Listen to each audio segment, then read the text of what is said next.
Sumainyo ang Panginoon. At sumaiyo rin. Ang mabuting balita ng Panginoon ayon kay San Lucas. Papuri sa iyo, Panginoon. Noong panahong yun, sinabi ni Jesus, "Kawawa ka, Corazin, kawawa ka, Betsaida. Sapagkat kung sa Tiro at Sidon ginawa ang mga kababalaghang ginawa rito sa inyo, di sinsanay malao na silang nagdaramit ng sako at nauupo sa abo upang ipakilalang sila'y nagsisisi. Sa araw ng paghuhukom, higit na mabigat ang kaparusahan ninyo kaysa kaparusahan ng mga taga-Tiro at taga-Sidon. At ikaw, Kapernaum, ibig mong mataas hanggang sa langit, ibabagsak ka sa Hades. Ang naririnig sa inyo'y nakikinig sa akin. Ang nakikinig sa inyo'y nakikinig sa akin. Ang nagtatakwil sa inyo'y nagtatakwil sa akin. At ang nagtatakwil sa akin ay nagtatakwil sa nagsugo sa akin." Ang mabuting balita ng Panginoon. Pinupuri ka namin, Panginoong Hesukristo. Magsipo muna tayong lahat. Good afternoon po sa inyong lahat. Maluwalhati pong pag-uwi sa tahanan ng ating mahal na poong Jesus Nazareno ngayong first Friday ng October. Kawawa ka, Corazin. Kawawa ka, Betsaida. Ano po kayang problema ng mga taga-Corazin at Betsaida at naituring silang kahabag-habag? Sa tingin ko po ay hindi rin nalalayo sa problema natin ngayon. Dito, ang tinatawag na indifference o kawalang pakialam. Ito po ang pinakamalupit na mukha ng kawalang paniniwala, ang kawalang pakialam. Tuluyan po kasi itong pagbabaliwala. Sa case ng mga taga-Betsaida at ng mga taga-Corazin, tuluyang pagbabaliwala sa Diyos. Sa atin naman, hindi naman natin binabaliwala ng tuluyan ng Diyos dahil naririto nga tayo.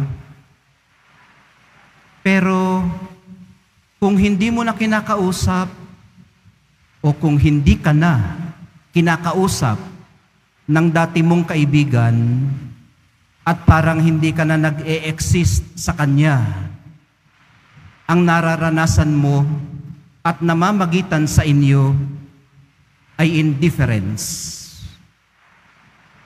O baka mas tamang sabihin na wala nang namamagitan sa inyo. Maigi pang diretsahan kang kinagalitan o minura. Nangangahulugan po yun na nakikita ka pa niya. Nag-e-exist ka pa para sa Kanya. Pero sa indifference, wala ka na sa Kanya. Hands up na siya sa'yo.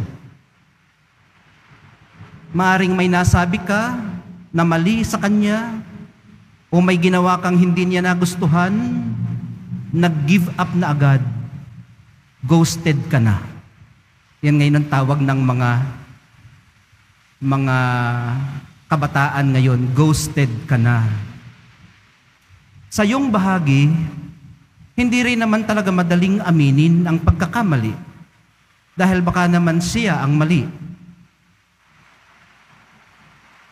Pagpapakumbaba kasi ang kailangan para makita mo ang sarili mong nagkamali ka nga. Pero alam niyo po, katangi ang makadiyos ang pagpapakumbaba. At pag ikaw ay nakapagpapakumbaba, ibig sabihin po noon ay naabot mo na ang pinakamalalim na bahagi ng iyong kalooban at natagpuan mo na roon ang presensya ng Espiritu Santo kung saan siya nananahan. Nangangahulugan din po iyon na nagapi mo na o natalo mo na ang pinakamabigat mong kalaban, ang iyong sarili, ang iyong pride na pinagmumulan ng indifference. Dito ka maaaring magsimulang muli. Huhubugin ng pagpapakumbaba ang pag-uugali at ibabalik ang maayos na samahan. Papalpa ka pa rin, pero hindi ka nito wawasakin. Ang hindi pagtanggap sa pagkakamali ang sisira sa atin. So, habang nagpapatuloy tayo sa ating pagdalangin, mabuti siguro kung aalalahanin natin, sino-sino na kaya? Sino-sino na ba sa aking buhay ang mga Cora at mga Beth? Ang mga dating kaibigan na nang-ghost sa akin, o yung mga ginost ko. Sino na ang hindi ko kinakausap?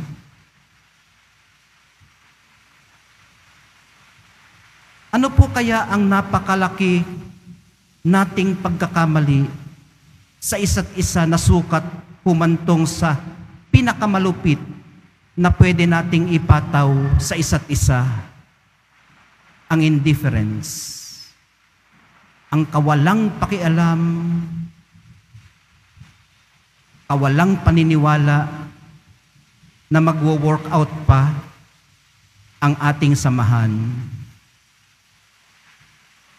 Sa misang ito, minamahal kong mga kapatid, nawa po ay maturuan tayo ng ating mahal na Poong Jesus Nazareno na maawa doon sa mga ginost natin at mahabag sa ating sarili. Dahil kung i-ghost natin lahat ng mga nakaka-offend sa atin, eh baka mag-isa na lang tayo. Sabi doon sa amin sa Cavite, huwag masyadong makasarili. Baka walang mag-usong ng iyong kabaong.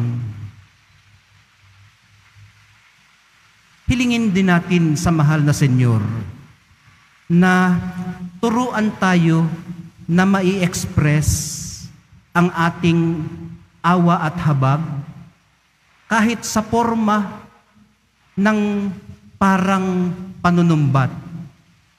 Kahabag-habag ka, Corazin. Kaawa-awa ka, Bethsaida. Kahit sa ganoong forma, panunumbat.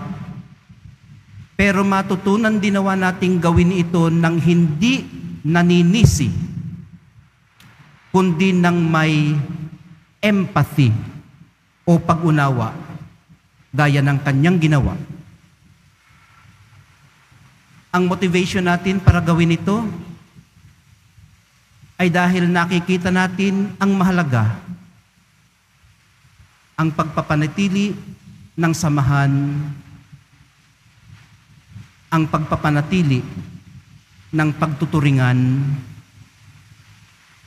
ng hindi mga multo ang turing sa isa't isa. Naririyan lamang sila. Maaring sa ngayon may listahang umaandar sa ating memorya. Ano ang konkretong hakbang na pwede nating gawin para makalapit sa kanila? Depende po yan sa inyo. Kung inyong madedesisyonan ng matibay ang paanyaya ng Espiritong Banal.